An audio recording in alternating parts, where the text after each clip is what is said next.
Good morning, students. In this class, you are going to learn about procedure for fermentation. So, procedures of fermentation, depending upon the type of product bioreactor is selected. Suppose the product is a glucose is converted into alcohol, means the bioreactor is different.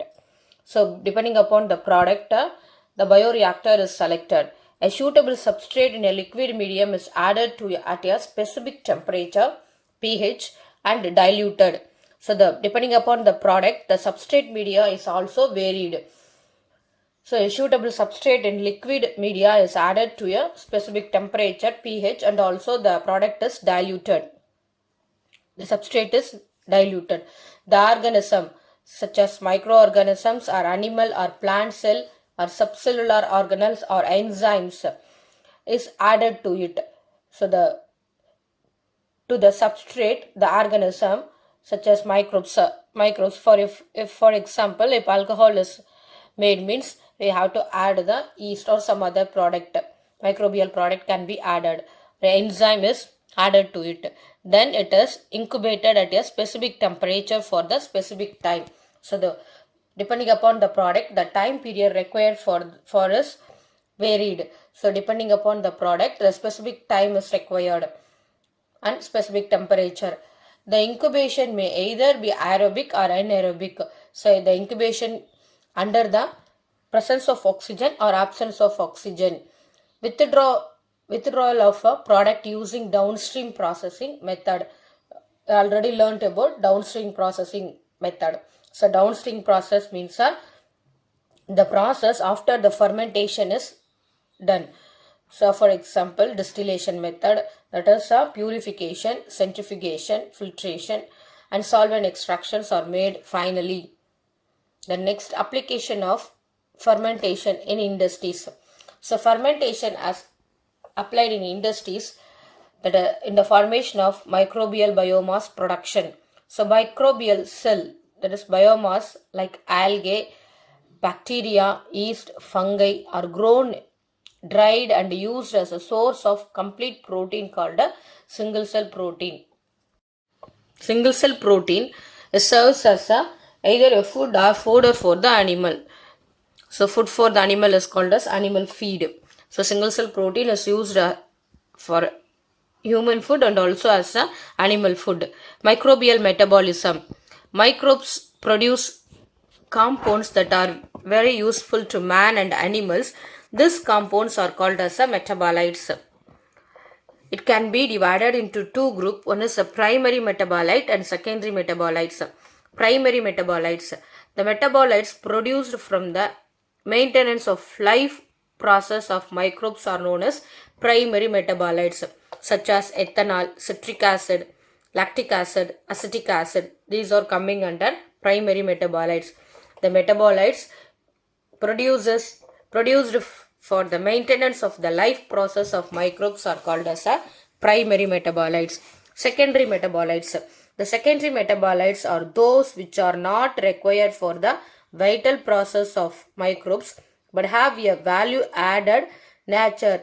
This including by antibiotics. For example,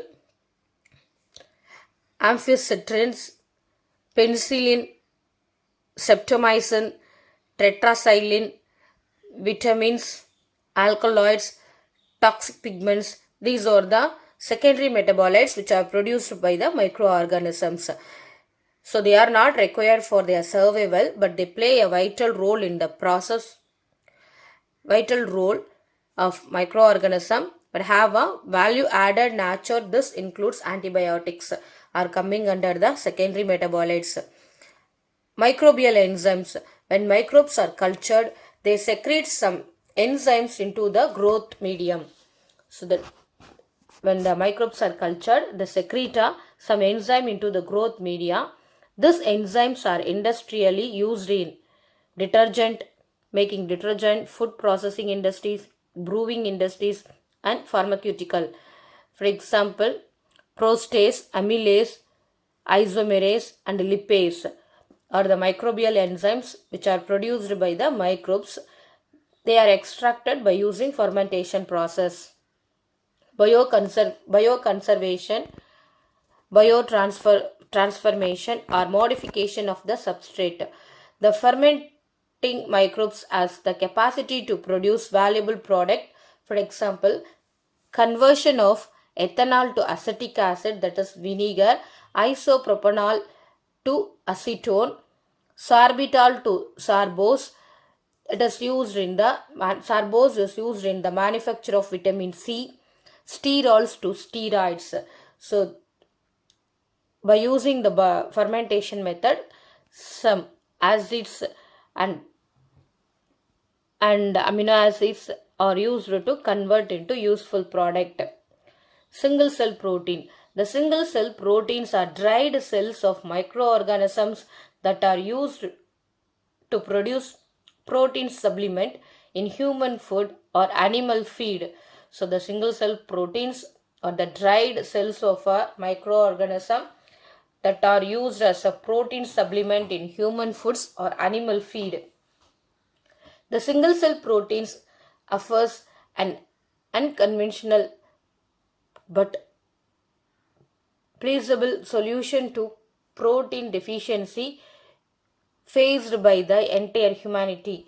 Although the single cell protein has a high nutrient value due to their the single cell protein have high nutritional value due to their high protein, vitamin, essential amino acid and high lipid content. There are doubts on whether it could replace conventional protein source due to their high nucleic acid content and slower in digestibility. So the microorganisms which are used for the production of single cell proteins are bacteria, Methylophilus, Methanotrophus bacterium, Cellulomonas alkaligens, fungi, example Agaricus campestris, Saccharomyces cerevisiae, yeast, Candida utilis, algae, spirulina, chlorella, chlamydomonas. These microorganisms are used as a single cell protein. The dried algae, bacteria and fungi are used as a single cell protein used to as a supplement in human food and also animal feed. The single cell proteins forms an important source of food because of their high protein content, carbohydrate, fats, vitamins and minerals.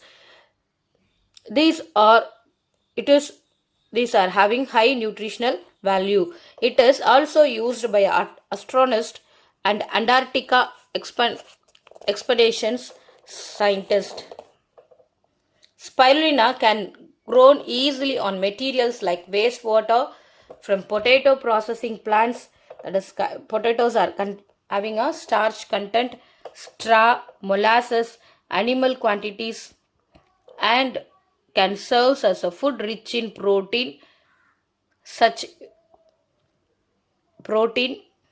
minerals, fats, carbohydrates, and vitamins. Such utilization also reduce environmental pollution. 250 gram of Methylophilus methanotrophus bacteria as its high rate of biomass production and growth can be expected to produce 25 tons of protein. Only 250 gram of bacteria Methanophilus methanotrophus are used to produce 25 tons of proteins. Application of single cell protein. It is used as a protein supplement, that is protein rich food. It is used as cosmetic production for health, hair and skin. So it is used in the cosmetic products for healthy hair and skin. It is used in poultry, that excellent source of protein and other nutrients. It is widely used for feeding cattle, birds, fishes, etc. So it is used in the poultry industries because of its high source of protein and nutrient. It is widely used as a feed for cattle and birds, also fishes. It is used in food industries as aroma, smell carrier, vitamin carrier, emulsifying agent to improve the nutritional value of baked products. That is bakery industries, in soups, in ready to serve meals in diet recipes. So it is the single cell proteins are used in different industries. That is in the manufacture of soup, in ready to serve meals in diet recipes. It is used in industries like paper processing, leather processing as a foam stabilizer. It is also used in the paper processing industries and leather processing industries as a foam stabilizer. Advancement in modern biotechnology. The advancement in modern biotechnology includes genetic manipulation, that is recombinant DNA technology, protoplasmic fusion techniques, fusion of two different protoplasms, and the improvements made in the old biotechnological process. Some of the major advancement in the modern biotechnology are genetic engineering. So genetic engineering are also called as recombinant DNA technology or gene cloning. It includes different experimental protocols, that is laws, resulting in the modification and transfer of DNA from one organism to the other organism. That is, DNA is transferred from one organism to the other organism. By this way, it acquires a new genetic makeup. So the definition for conventional recombination.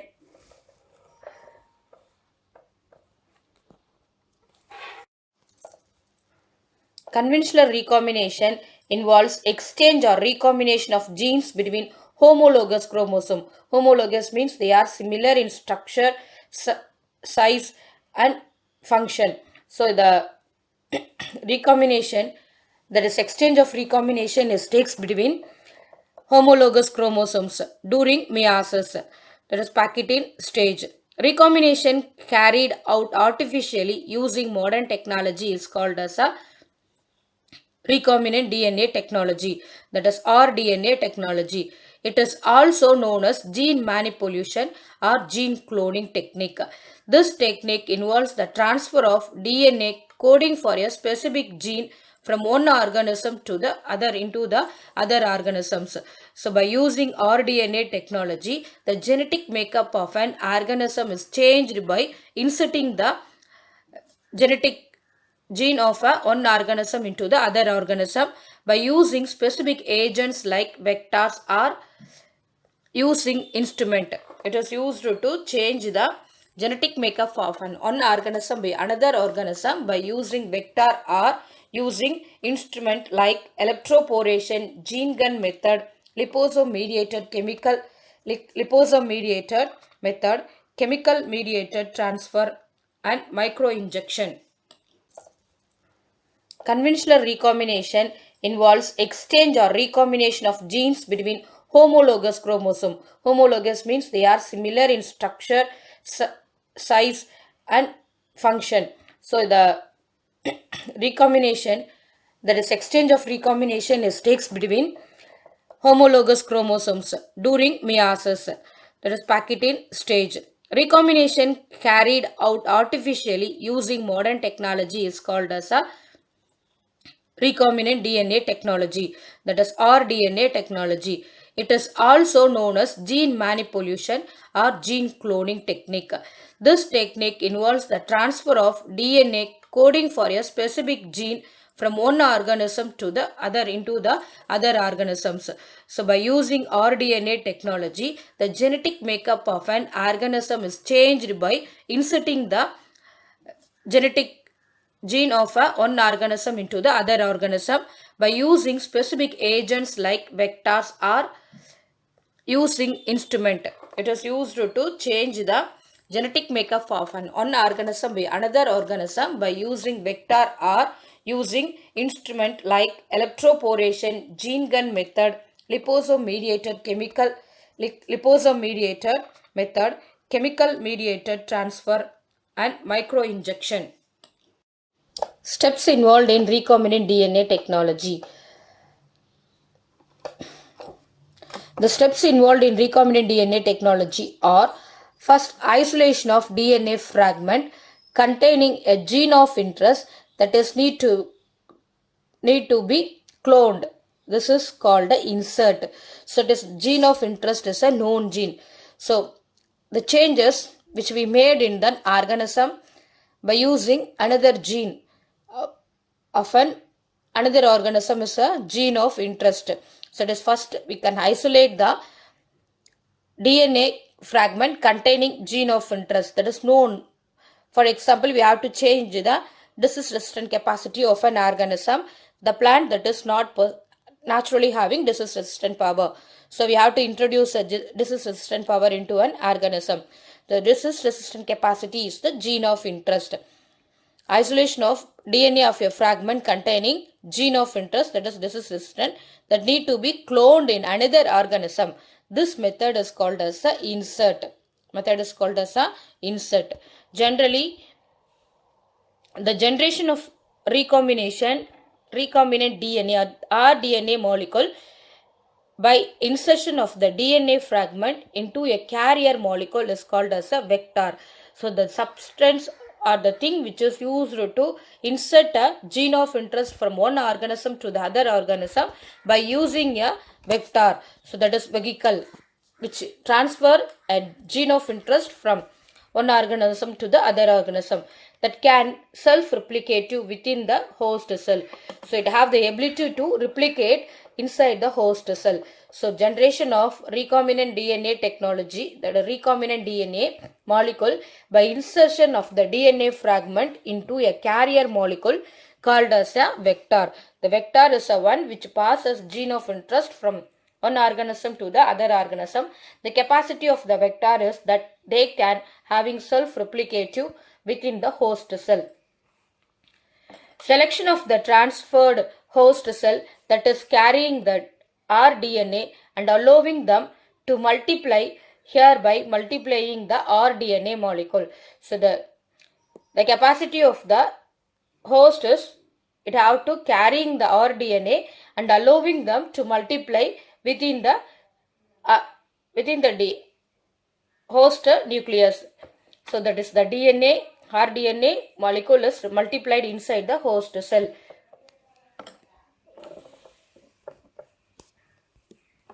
Bacteria, it's bacterial chromosome plasmid. The plasmid is taken as a vector. The plasmid is taken as the isolation of a plasmid DNA and rDNA containing gene of interest. So gene of interest, that is gene inserted the plasmid, the cell containing gene of interest.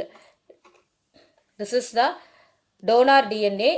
It is a donor DNA. The donor DNA carries the gene of interest, DNA of a chromosome. It is isolated and inserted in the vector. Vector is a plasmid which is extracted from the bacterial cell. So gene of interest is inserted into the plasmid. Gene of interest is inserted into the plasmid. The plasmid put into the, again it is put into the microbial cell, the recombinant bacteria. It is considered as a recombinant bacteria. The bacteria which carries the gene of interest is called as a recombinant bacteria. The cells cloned with a gene of interest and identification of a desired DNA. So the more copies of a recombinant DNA is multiplied inside the bacterial cell. Various application: gene used to alert bacteria for cleaning up toxic waste. So the cloned gene has to cleaned up or purified by using a technique to remove the toxic waste from the cloned cells. This gene for pest resistance inserted into the plant, which is extracted from the bacteria is inserted into the plant by using different methods. So gene of interest is inserted into the new plant which does not carrying the resistivity. Here by using this rDNA technology, we are inserting the gene for pest resistant into the plant cell. So the entire process thus generate either a large amount of rDNA, that is recombinant DNA, when we inserted into the bacterial cell, able to multiply more number, or a large amount of protein expressed by the insert. Insert is a gene of interest.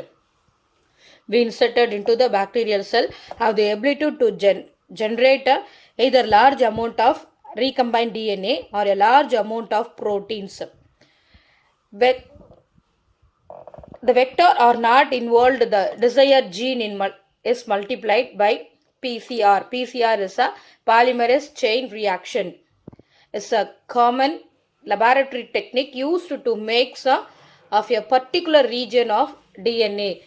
That is particular recombined DNA is multiplied in more copies. The multiply copies are injected into the host cell protoplast, or it is shoot into the host cell protoplast by shoot gun method. So the vector are not involved in the gene of interest multiplication by PCR technique. The multiply copy or injected, so that is multiplied recombined DNA is ingested into the host cell protoplasm, or either by different method injected, or it may be inserted into the host cell by shoot gun method. Next topic is tools for genetic engineering. So in order to generate recombined DNA molecule, certain basic tools are used for this process. So the basic tools are enzymes, vectors, and host organism. The most important enzyme required for genetic engineering are restriction endonuclease, that is restriction enzyme, which is used to cut a DNA at a specific site at a gene of interest. And DNA ligase is an enzyme which is used to join the cut end of the DNA, and also alkaline phosphatase is used as a basic enzyme in the genetic engineering. First is restriction enzyme. The two enzymes responsible for restricting the growth of bacteriophage in E. coli were isolated in the year 1963. So the one was the enzyme which added methyl group to DNA, while the other cut a DNA. So the one enzyme which is used to cut a DNA is called as a restriction endonuclease. So they cut the DNA at a specific site. A restriction enzyme or restriction endonuclease is an enzyme that cleaves, that is, it breaks the DNA into different fragments or at a near a specific recognition site within the molecule known as a restriction site. So the restriction enzyme or endonuclease which cut the DNA at a specific site, the site is called as a restriction site. Based on their mode of action, restriction enzymes are classified into two. One is a endonuclease, another one is a exonuclease. The first, exonuclease.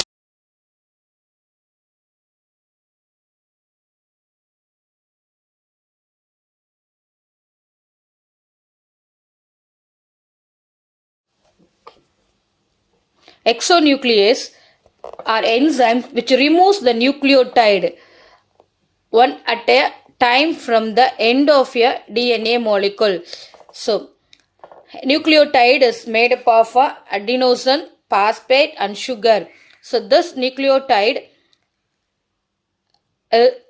removed at a time from the end of a DNA molecule is called as a exonuclease. So the enzyme which remove the nucleotide at its end of the DNA molecule is called as a exonuclease. Example, BAL 31, endonuclease 3, exonuclease 3. Endonuclease are enzymes which breaks the internal phosphodiester bond within a DNA molecule. So it breaks the phosphodiester bond within a DNA molecule. Inside the DNA molecule, the endonuclease is break. Example, hint 2, EcoR1, PUL, BAM, H1, tag 1. These enzymes are used to cut the DNA within the phosphodiester bond. Such endonuclease are called such a restriction enzymes are called as a endonuclease.